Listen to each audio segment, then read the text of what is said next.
Ciao ragazzi, sono Lori Bart. Oggi vi faccio vedere come smontare una ruota libera Regina Extra. Questa è la ruota libera Regina Extra che si usava tempo fa, montata su componenti Campagnolo. È una ruota libera particolare che secondo me è molto fatta bene. Peccato che non facciano più questo sistema, si vede che è un po' antiquato, ma vedendola smontare è fatta bene sia di qualità di materiale che come sistema. L'unica cosa che purtroppo bisogna smontare anche il perno del mozzo per estrarre la nostra ruota libera. La ruota libera la devo smontare perché abbiamo un razzo rotto e quindi devo intervenire dalla parte dove c'è la cassetta. Per fare questo lavoro occorrono questi attrezzi: 2 chiavi per i coni mozzo, un estrattore Regina, 2 fruste e un piccolo cacciavite taglio.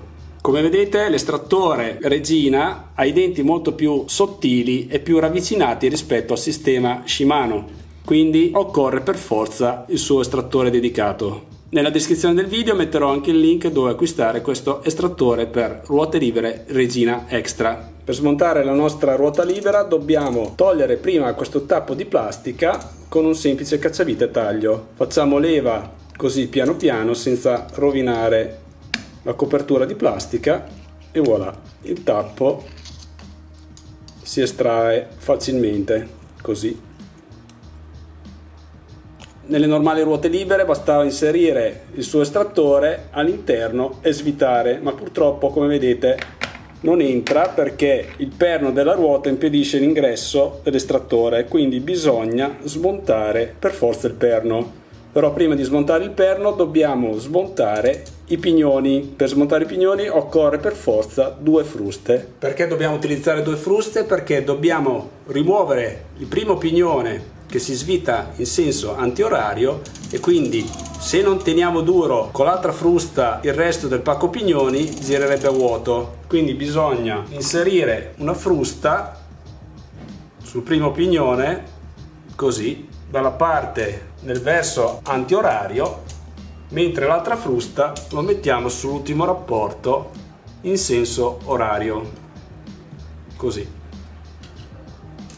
Ora facciamo forza, leva e svitiamo. Come vedete il primo pignone si svita come una ghiera classica della ruota libera.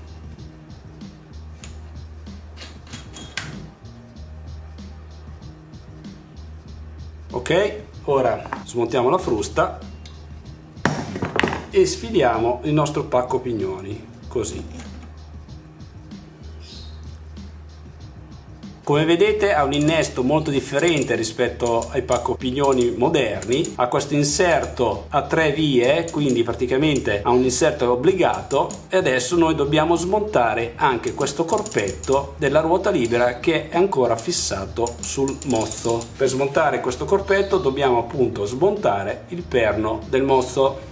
Per smontare la ruota libera dobbiamo svitare il perno del mozzo con le chiavi dei coni mozzo. Inseriamo la prima chiave sotto il primo cono vicino al mozzo così e con l'altra chiave andiamo a svitare il primo cono così. Allentiamo il primo dado, ok, poi c'è un anello con un dente perché una volta facevano i perni con lo scasso, come vedete, quindi questo anello ha uno scasso che serviva per non far svitare il cono all'interno del mozzo. Ecco fatto. A questo punto andiamo a rimettere la nostra chiave dei coni mozzo e andiamo a svitare dall'altro lato così manualmente, in modo che si svita il cono. Adesso in questo momento, se io sfilo il perno, chiaramente le palline, le sfere dei cuscinetti possono cadere, quindi bisogna stare attenti e non perderle. Facciamo attenzione. Ok, rimuoviamo anche questo cono e sfiliamo il perno del mozzo.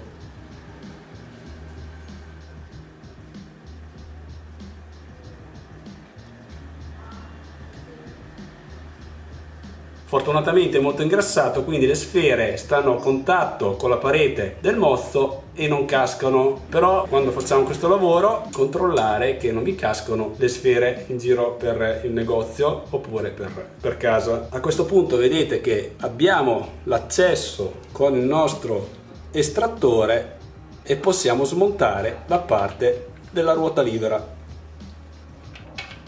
Vedete? Entra perfettamente e adesso con la chiave vado a svitare il corpo della ruota libera in senso antiorario. Ok, ha mollato.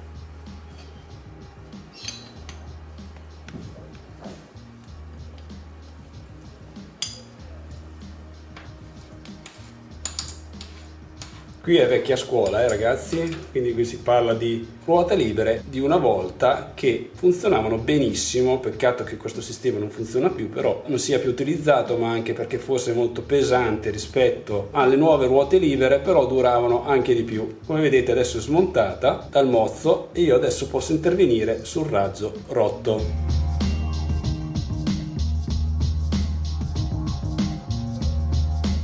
Come vedete all'interno ci sono le sfere che sono aiutate dal grasso a stare nella parete del mozzo e quindi non mi sono cadute, però dobbiamo fare attenzione che non le perdiamo. Ad esempio questa sfera è uscita, quindi noi quando andremo a rimontare il perno dobbiamo vedere che tutte le sfere siano all'interno della loro sede. Qui abbiamo la sequenza di smontaggio, ora ve lo ripeto. Prima di tutto dobbiamo togliere con un cacciavite il tappo sopra di plastica. Poi con le due fruste andiamo a smontare il primo pignone in senso antiorario, dopodiché interveniamo sul perno del mozzo dove svitiamo il primo cono, dopodiché sfiliamo la rondella con il dentino che serve appunto per non svitare l'altro cono mozzo, poi svitiamo l'altro cono mozzo al contatto con il mozzo, sfiliamo il perno, dopodiché utilizziamo il nostro estrattore per smontare il corpo della ruota libera.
È un lavoro abbastanza semplice, però vi consiglio di non farlo se non avete l'attrezzatura dedicata, perché bisogna avere per forza questo estrattore, le chiavi per smontare i coni mozzo e le due fruste. Senza questi attrezzi è quasi impossibile smontare questa ruota libera. È una ruota libera che si usava tempo fa, montata su componenti campagnolo, e dato che molti di voi fanno le riparazioni su biciclette tra virgolette d'epoca, me lo avete chiesto in tanti, vi ho fatto vedere come funziona lo smontaggio di questa ruota libera Regina Extra. Bene, spero di esservi stato d'aiuto anche in questo video, mi raccomando iscrivetevi al mio canale, mettete un bel mi piace e ci vediamo al prossimo video. Ciao a tutti!